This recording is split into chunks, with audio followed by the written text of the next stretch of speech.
Oh, yes, yeah. Nora आहे की कशी सेवा आणि मी पण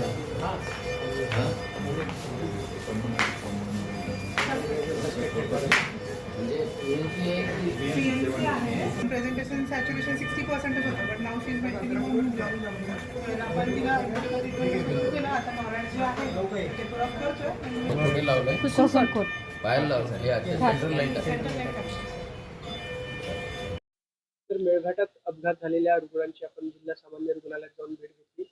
काय माहिती घेतली आणि काय सूचना आरोग्य व्यवस्थेला? देड तलाई ते राणीगाव या रस्त्यावर एका पिकअप मध्ये 15 लोक प्रवास करत होते आणि चढावावर चढता चढता ते पिकअप चढू शकले नाही आणि उलट वापस घसरायला लागली आणि ती दरीमध्ये कोसळली आणि त्यामुळं अनेक गंभीर अवस्थेमध्ये रुग्ण जनरल हॉस्पिटल अमरावतीमध्ये सामान्य रुग्णालयात भरती आहेत.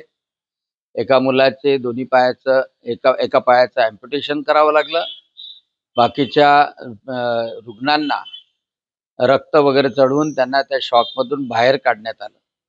आता दोन रुग्णांची प्रकृती अतिशय गंभीर आहे, परंतु डॉक्टर मंडळी अतिशय मेहनतीने त्यांचा जीव वाचवण्याचा प्रयत्न करतात आहे आणि तो रस्ता सुद्धा तातडीनं पूर्ण व्हावा आणि त्या रस्त्यावर अवैध वाहतुकीच्या ऐवजी एसटीची वाहतूक नियमितपणे सुरू व्हावी यासाठी सुद्धा मी पालकमंत्री चंद्रशेखरजी बावनकुळे, त्याचप्रमाणे माननीय मुख्यमंत्री देवेंद्रजी फडणवीस यांना सुद्धा पत्र लिहिलेलं आहे, विनंती केलेली आहे.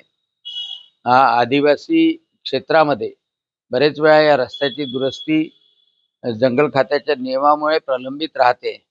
तो अडथळा निश्चितपणे दूर करणं अत्यावश्यक आहे.